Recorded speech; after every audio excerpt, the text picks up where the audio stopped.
You send the first LinkedIn message, they reply. And then, well, nothing. You stare at the screen, typing, deleting, typing again, deleting again, because you have no idea what to say next without making the conversation sound awkward or letting it die. This is the number one question I'm asked during the university workshops. Funny enough, even more than how do I write the first message? Because most of people obsess about the opener. But the truth is that the opener is useless if the conversation dies in the second message. By the end of this video, you'll know exactly how to turn a polite reply into a genuine connection. The kind that leads to a call, to a referral, and even to opportunity. Hi, if you're new here, I'm Cindy. After 2 years of being rejected, I finally broke into the sports industry. Then I've worked for 4 years at Adidas, working across different roles. And now I help students showcase their skills, reach out to the right people, and of course, build relationships that actually will open them the door. Now, let's talk about what happens now that you got the reply. Here's what most people get wrong. They think that the second message is a wording problem. Almost like there's this magic sentence that you can respond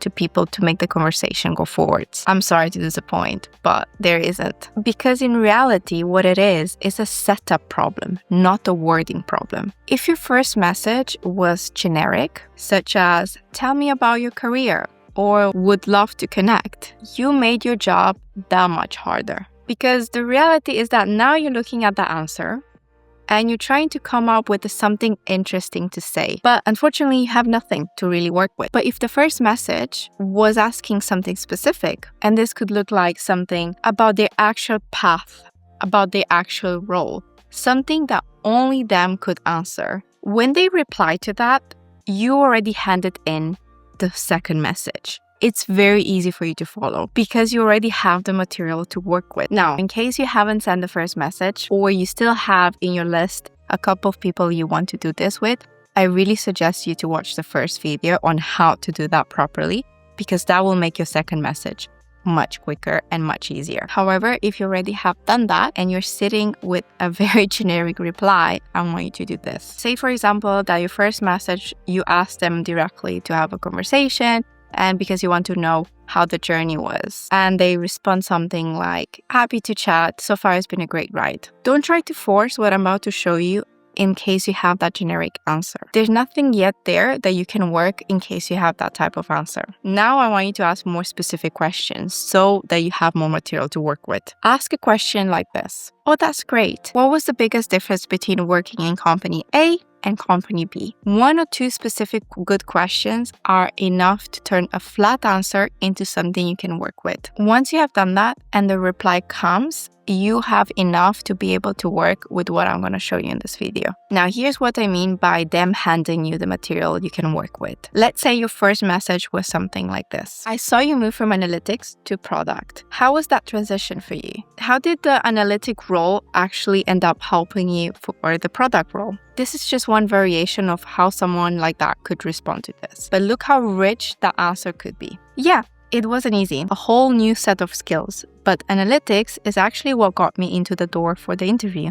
And the mindset behind it is what's valued in product. That single answer hands you so much material you can work with. The skill gap, how that analytic role got them actually into a product role, and also how they were able to capitalize on one skill to get another one. You could use any of them. I would generally choose 1 or 2 of the threads that they gave you. For example, you could ask, what was the one thing you found to be the most different between one role to the other? What skills did the new role taught you that when you went in, you didn't have yet? And you can also ask, how do you position yourself as a strong candidate for a product role when your background was in analytics? How did you utilize that? Do you see how easy the second question is?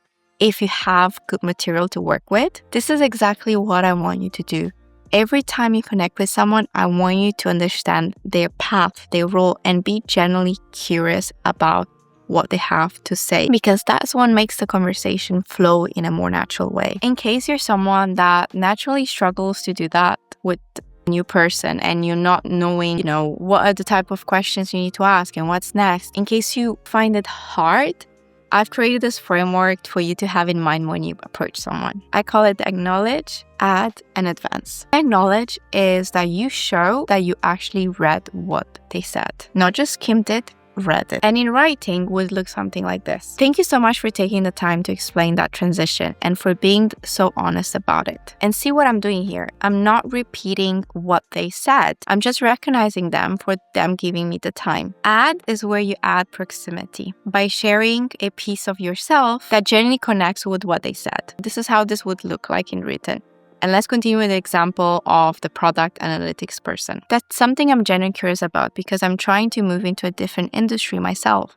And sometimes it feels like I'm expected to already have those skills before I even get the opportunity. This alone, it gives them way more context about you and why you chose them to connect. But at the same time, it kept it focused. I would say pick one thread that they gave you and really pull it. Get as much insight as you can on that one. That sometimes is generally enough. And then the advance is where you give the conversation somewhere natural to go next. And that times can be another very specific question. However, if you already got a very open and detailed answer, like the one I gave you, or perhaps even more detail, you could already ask for the next step. And this would look like this. Would you be open to have a quick call? I would love to hear more about how you navigate that transition. The most important thing I want you to remember is that the next message should come naturally from something that they already give you. You are not suddenly changing the subject or pitching yourself or asking for something that they haven't given you the reason to ask for yet. Advancing a conversation does not mean you asking already for a recommendation. That will just naturally backfire. In this stage of the second, third message, you're building just enough trust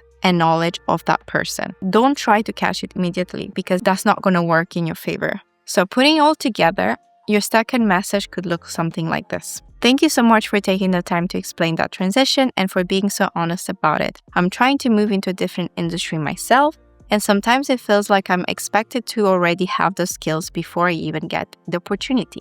How are you able to close that skills gap once you're already in the role? This is exactly what I mean. You acknowledge what they shared, add one relevant piece about yourself in a natural way, not in a pitching way. And lastly, advance the conversation in a natural way for the next step. And this is exactly how you send the second message on LinkedIn or by email in a way that doesn't feel cold, that can lead to a really nice relationship and a really nice opportunity for you. In case you've been applying for a long time now, and you haven't really been able to secure those interviews or get into the company you really want, I'll go check the video I've created on the 2 years of rejections. In this video, I'll walk you through the mistakes I made, and you might be seeing yourself in some of them, but there I give you the insight of the one thing I've changed that allowed me to get into the company of my dreams as well as the role. I hope I'll see you there. If not, until the next one. Bye!